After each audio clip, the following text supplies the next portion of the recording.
Action. I remember when around here used to be so nice. Now everything changed. All the youngsters around here know about is bullet. Morning, noon, and night. This cannot chew until you want to give me car work. I get promised 900, I want 900, the 600, they will keep for me. You, give me that. Where you are? Take off them things, take off that.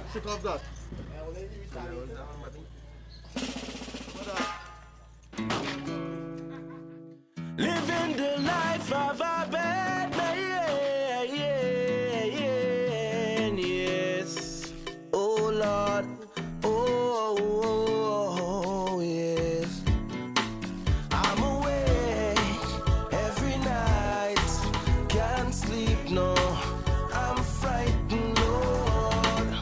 I fear someone is gonna take my life away. When the average criminal leaves any one of the nation's prisons, chances are he'll be back not long after. Over 60% of prisoners reoffend, finding themselves back behind bars. The reasons vary, but chief among them are a lack of options for employment and housing, key components to a life on the straight and narrow. But some do make it, fighting fiercely to maintain that freedom that may be fleeting. 34-year-old former hitman Ja David has been trotting along the road less traveled by the average gunman, a narrow path that keeps him seeking to stay out of trouble and out of the range of a rival's bullet. Ja, once a prominent member of the notorious G-Unit gang from Hart Place in Port of Spain, began his criminal career early. We get involved in the life of crime due to the fact of lack of parents. You have parents, but not the guidance. And not having somebody being behind you then to do the right thing then, right?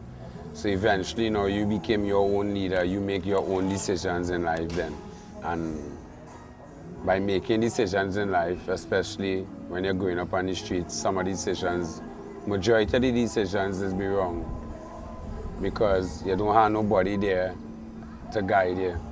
Well, in my time coming up, I had a choice. It's either I go to school or I choose the life of crime. But I really didn't choose the life of crime. It's due to the fact of the environment and the area around. You understand? I become a victim of circumstances.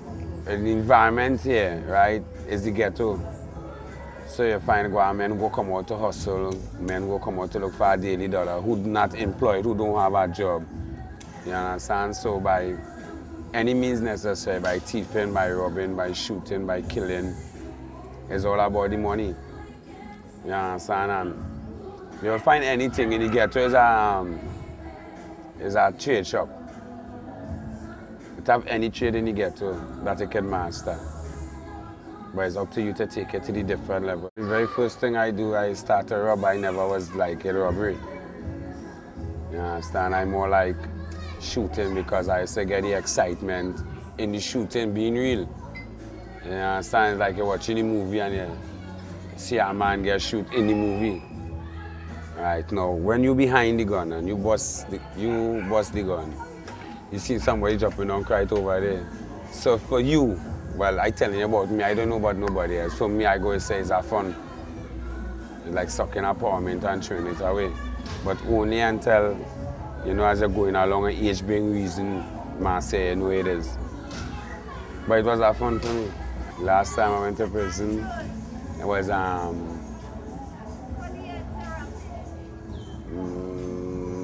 2002. Yeah, last time. I was for a shooting, attempted murder. And I spent 11 months, 2 weeks. And I sit down inside for that 11 months, 2 weeks and say, I know where I come back here. You see, you have to make up your mind. It's simple, Average. If you wear a Jordan, if you wear an underwear, you have to get underwear. So you go put your mind towards getting the underwear because the benefit for you is for you. Right? So you put your mind to get it, you achieve it. Right? Why you can't put your mind to something else that is much more bigger or could be much more smaller and achieve it just the same way you achieve the Jordan? When G Unit's leader, Cohen Fresh Phillips, was gunned down one night outside a party, Ja was left aimless. He had some hard decisions to make. I was a follower. I was never a leader. I was a follower, and by becoming a follower now, you find the leaders and them who was existing and no longer exist now. The trench where them set now, I go follow it. And the trench where I set in here now, them let you and go follow it. So I just sit down now and I say, all right, this is life. You follow from the Seas, took symbols and them, this is where they leave you with. Fresh, whoever come in there, this is where they leave you with. Now it are these late children coming up in life. You understand? And by what we do, them go follow. It's only by being real to you, is like what I create, is the mess that I make, I'm humbly trying to clean it up. Ja has managed to stay out of jail when so many of his cohorts are either back behind bars or dead. His newfound philosophy is resolute and simple. The things I used to do that I know will put me there, I don't do it anymore. Because by doing these things, it will put me there. So you exalt that and you try to do something else that could put you somewhere else more better than there. Like a job. Like for instance, right now, work going on, CPEP, working, each driver, company development, like my company. There are a lot of people involved in it.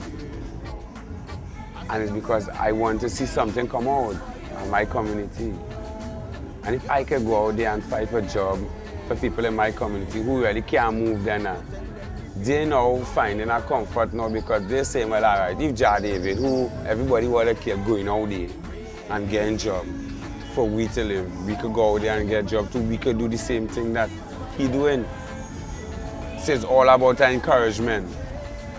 Because as people have said, people look at you, look at me as a role model, as a brand. But Ja David's story is atypical. Vision on Mission's Wayne Chance, himself a former inmate, explains how hard it is for ex-prisoners to reintegrate successfully. Chance heads the NGO, which is in operation now for some 19 years. Its core focus being the In-Transit Centre, a halfway house for those transitioning from prison life to independent living.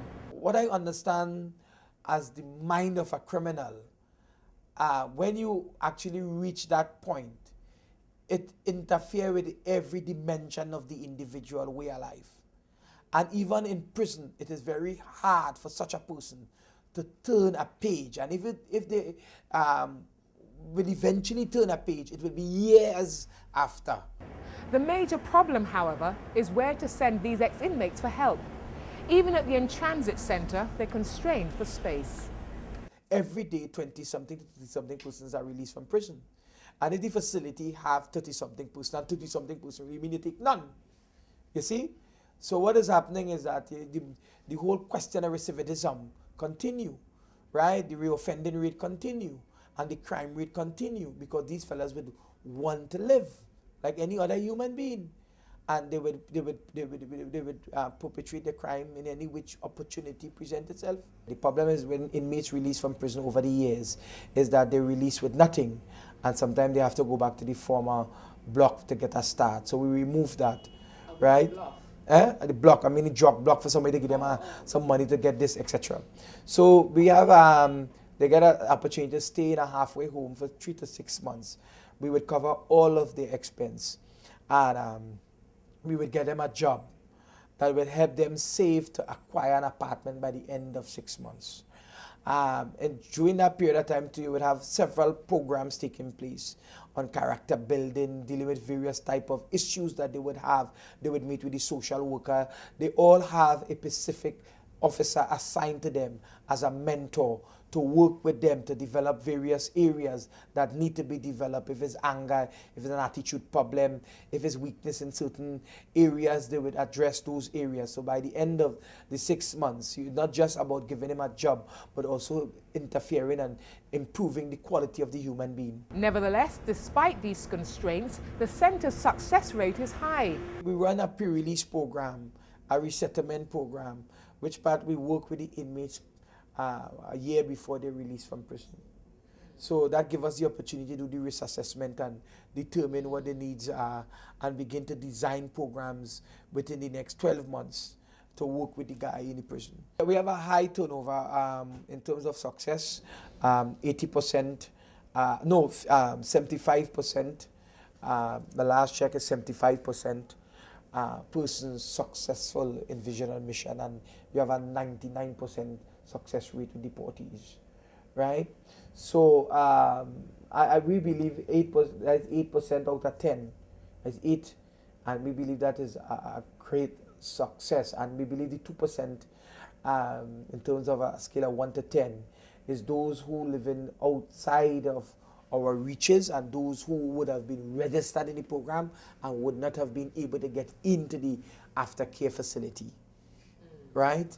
And that is a threat, and that's an area where we are weak in terms of turning the kind of success that we want with those fellas. So a lot of those fellas who end up not succeeding in the program is fellas who would have not entered the in-transit center, they would show that they register in vision and mission prior to released and was a part of the different training program, who came out of prison but had to go and stay somewhere else because we didn't have the space, right? Or who had to go live in Cedros, and we don't have the wherewithal to be at their point of need, they end up falling through the crack again.